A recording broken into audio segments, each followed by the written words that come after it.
अधिकाऱ्यांनी सांगितलं असेल, त्यांनी काय सांगतात ह्याच्यावर आता मी काय बोलावा? तुम्ही सर्व मीडिया आहे, रोज वेगळं उत्तर दिलं जातं आहे, हे वेगळा प्रश्न केला जातो आहे. एकदा थार गाडी गेली म्हणलं जातं आहे, एकदा थार गाडीमध्ये माझा मुलगा होता म्हणलं जातं आहे, एकदा असं सांगितलं जातं आहे की नाही त्या मुलांना गाडीत घेऊन घेतला, एकदा सांगितलं जातं आहे की पोलिसला दाब दिला, एकदा सांगितलं जातं की गुन्हा नोंद करायचा नाही म्हणून त्यांनी सांगितलं. मग या वेगळ्या वेगळ्या वल्गना हे कुठला तरी स्टँड आहे का? मी पहिल्या क्षणाला मीडियासमोर येऊन मुंबईतून सांगितलं, माझा मुलगा याच्यात दोषी असेल तर त्याच्यावर कारवाई करा. तुम्ही एक तर सांगा, रोज वेगळं वेगळं बोललं जाते. आता कुठंतरी मी काहीतरी बघतोय, आता मला ह्या प्रत्येक गोष्टीला उत्तर की मी द्यायचा विषय नाही, पण कुठं कोण आमच्याकडं आता नाही त्या मुलांनी कधी कुणाला त्याचे आत्तापर्यंतच्या आयुष्यातले बालपणापासून आत्ता तो 22 वर्षाचा झाला आहे, त्यामुळे काळापासून पूर्ण व्हिडिओ काढा सोशल मीडियाला कुठं असले तर त्यानं दिसतं कुणाला रागावून बघितलेलं जर झालं ना तर मी स्वतः जिथं म्हणेल तिथं जर माफी मागेल. हा मुलगा आहे तो, त्याच्या आईला काय वाटेल, त्याच्या आजीला काय वाटेल, सगळ्यांना काय वाटेल हा पण विषय आहे. विनाकारण असेल तर ठीक आहे, बाकीचं असू देत, पण ते काय म्हणते पोलिसचे विषय तपासाचा आहे, पोलिसने तपासावा थार गाडी कुणाची आली तर. आता माझं सगळं म्हणलं ना, रात्रभर पोलिसने सगळं CCTVचं फॉरेन्सिक लॅबची टीम होती, DYC स्वतः होते, जे SITचे प्रमुख आहेत, सर्वच जण होते ना. त्याच्यामुळे त्याच्यात काय मी उलट माझ्या रूममध्ये जाऊन झोपलो, तुम्हाला काय करायचं ते करा बिंदास्त, मी काय कुठे आडवाडवी नाही ना त्यांचे डिस्टर्ब. त्या जे रूमला त्यांच्या मी बघायला सुद्धा गेलो नाही कधी कोण आहे. मी DYSP साहेबाला सुद्धा म्हणून तुम्ही त्याच्यात सुद्धा CCTV दिसेल, मी त्यांना बघितलं बोललो पण नाही. त्याच्यामुळे तुम्ही तुमचा तपासाचा भाग तपासा. आता 4 तासाची चौकशी झाल्यानंतर सर्व घरी आल्यानंतर तुम्ही भेट घेतली, काय नेमकं बोलणं काय घडलं तिथे? बघा, भेटीच्या अंत्य आल्यानंतर मला काय वाटलं असेल हा भाग वेगळा आहे. तो घरी आल्यानंतर मला काय वाटलं हे मी तुम्हाला कसं व्यक्त करणार आहे हा विषय सोडून द्या. पण मी भेटल्यानंतर त्याच्या चेहऱ्याकडे बघितलं आणि त्याने लागलीच दुसऱ्या मिनिटात माझ्या घरातलंच एक लग्न आहे, त्या लग्नासाठी तो गेलेला आहे आणि कुणीही आमच्या घरातलं त्या लग्नाला गेलं नाही. माझी जबाबदारी आहे त्या घरातल्या लग्नाला जाणं मी पाहिजे होतं आणि आमच्या घरातले प्रत्येक त्या फंक्शनला असतात, पण बायकोला जरी 4 वेळेस म्हणलं पण मानसिकतेत नव्हती म्हणून ती गेली नाही. आता मुलगा पोलीस स्टेशनमध्ये आणि इकडं जाणं ते आमचं दुर्भाग्य समजा की आता त्या लग्नाला तर ते 2 मिनिटात लगेच इथं घरात पाऊल ठेवला, तुम्ही बघितलं, तुम्ही मागं चालाय तर तो गेला लगेच. म्हणजे त्याला सुद्धा की किती सोजळपणा आहे हे सुद्धा बघितलं पाहिजे. तो गेला तर ठीक आहे. त्याच्यामुळे काय बोललो नाही तर काहीच बोललो नाही, फक्त नजरेला नजर झाली. जेवण करायचं म्हणलं, मी जेवण करीतच नाही, तो एकदा केला जेवण गेला. तुम्ही म्हटलं सत्य परेशान कर सकता लेकिन पराजित नाही, म्हणजे आता जबाब नोंदवलाय आणि निर्दोष आहे असं तुम्हाला आता म्हणायचं? नाही, आता नाही, मी पहिल्या क्षणापासून म्हणतोय. आता कशामुळे म्हणू, मधीच कशाला काहीतरी लावू?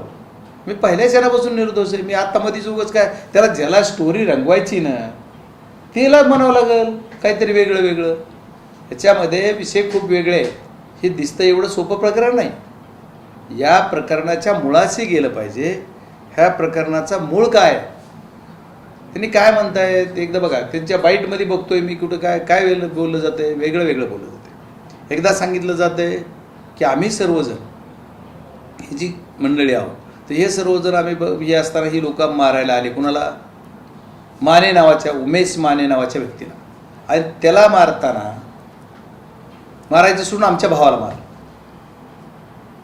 असं कधी होतंय का? ती काय घटना घडली याची सत्य परिस्थिती CCTV पुढे आलेत.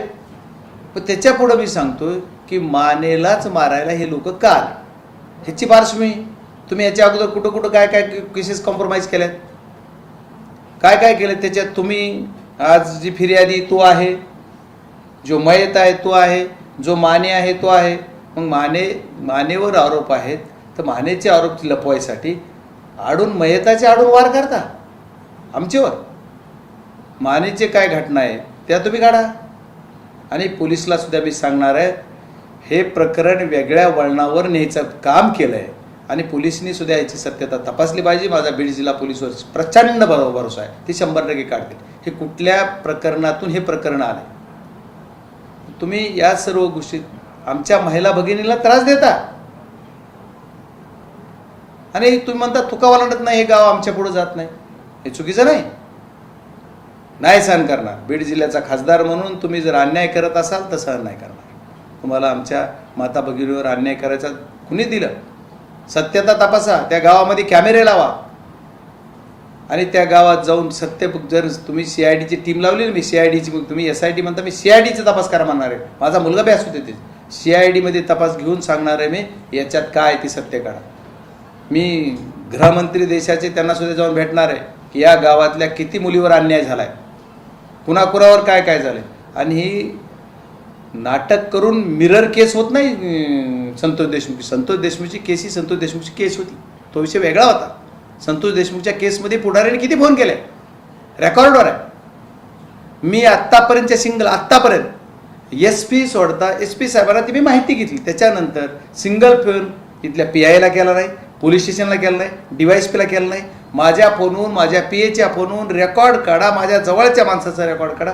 माझं लोकेशन मुंबईत आहे, मी कंटिन्यू मुंबईत आहे. आज परवा दिवशी आलो तो ओपनच आलं उघडाच, असाच चोरून पण. त्याच्यामुळे ही जी प्रकरण आहे त्याच्यामध्ये आमच्या महिलेवर अन्याय केला आहे, अत्याचार केला आहे, सलग 2 वर्ष तिच्यावर अन्याय केला आहे, अशी माझी काही फिर्याद ताकद आली, कागद आला ती तुम्हाला देईल, फिर्याद झाली दाखल. तुम्ही सांगितलं की काल मी परवानगी दिलेली आहे CDR असेल किंवा CCTV, यामध्ये तुमच्या कुटुंबातल्या कोणाकोणाचे CDR तुमचा देखील? त्यांना पोलिसला माझ्या कुटुंबातले, माझ्या PAचे, माझ्या कार्यकर्त्याचे काय कुणाचे काढायचे तपासाचा भाग आहे. आम्ही पूर्ण सहकार्य करू. आमचा एवढा किमती वेळ असताना सुद्धा आम्ही त्यांच्यासाठी देऊ, कारण हे तपासासाठी. पण सत्य समोर आलं पाहिजे. बघा, प्रश्न तिसरीकडे नाही, प्रश्न कुठला आहे की मुळाशी जा तुम्ही आणि हा अन्याय झालेला तुम्ही बाहेर काढा. नवनवीन घडामोडी पाहण्यासाठी स्टार महाराष्ट्र न्यूजला सबस्क्राईब करा आणि ताज्या बातम्यांचे अपडेट मिळवण्यासाठी बेल आयकॉनला प्रेस करा आणि परिपूर्ण बातमीबरोबर रहा, इतरांपेक्षा एक पाऊल पुढे.